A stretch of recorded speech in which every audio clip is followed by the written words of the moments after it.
You might be wondering what that is. Over by the airport here in Winnipeg off of Ness Avenue, we've got a CAF fighter plane sitting here on, it's kind of propped up.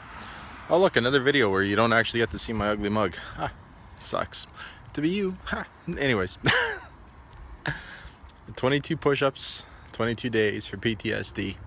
It's actually one of my personal favorite places to come and look at, just sit here and look at the plane every once in a while, or just drive by to take a look at it. And I've always had a thing for military, for Canadian military, US military, a huge sense of respect for the people who are willing to put their lives on the line, not just for, I know in the US there's this whole thing, and even in the Canadian thing, it's the whole, thank you for serving our country. There's a big pride thing, if it wasn't for them fighting, we'd all be speaking Urdu or whatever, pick a language now. Thankfully, the guys who are actually in uniform understand it a little bit more than that. It's not necessarily going overseas to protect Americans or anything. They go overseas to protect those who aren't able to protect themselves. It's something that is ingrained in, obviously, when you look at our political system these days and society as a whole, it's something that's ingrained in a select few, it seems to be, where you have a desire to protect those who aren't able to protect themselves. And it's sad that it's actually seems to be dying down. Or maybe it's not necessarily dying down, it's changing. We as a society are looking at it to deal with it from a perspective different than from fighting.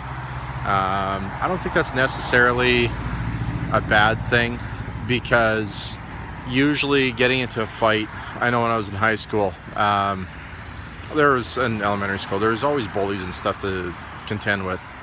And fighting was always the last thing that you wanted to go towards. Usually it was because you got kicked out of school. Thankfully, in my particular case, it wasn't that big of a deal, because, when you're going into grade 9 at 6'3", people tend to leave you alone. Of course, some people still have bows and have to be dealt with, but that's a whole nother story. But as I was saying, fighting is still like the last thing that you want to go towards. You want to try and work out differences. Now, obviously, there are going to be still bullies who don't give a hairy rat's butt about what you have to say, because they're more important than you. They need to be dealt with accordingly. They just want ultimate power. And I'm not going to get into political discussion with the whole US election coming up. But anyways, and that's where the men and women who decide to put on a uniform and who are willing to lay down their lives to help people they've never met in countries that they probably couldn't even point to on a map in a lot of cases. They don't know where they're going until they're pretty much there, and then they realize, holy crap, this is where I am. And some of them don't make it back. Thankfully, most these days do make it back home to see their family and see their loved ones, but they bring a lot of baggage back with them too. So, and it's in their honor that we're doing the 22 push-ups for PTSD.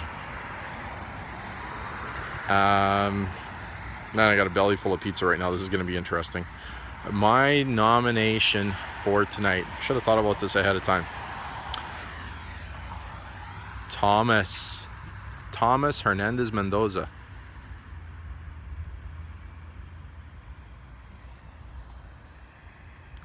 You're up, man. 22 push-ups, 22 days. Oh, you're gonna feel great. You're gonna love it. Just think of it like you're throwing subwoofer boxes around or something like that. So, anyways, I have no idea where the heck I'm gonna put my phone for this one. This is gonna be weird. I gotta find a spot and drop and give you 20. So, I think I found a spot. If this looks completely wonky, my apologies. I'm gonna have to take off a shoe and lean it against the shoe. Glad you can't smell that.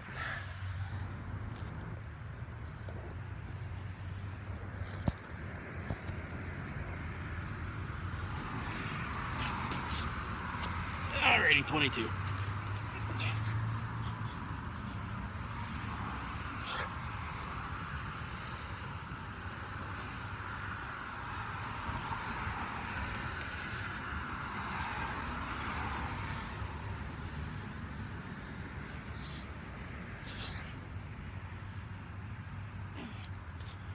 "22 push-ups, 22 days. Thomas.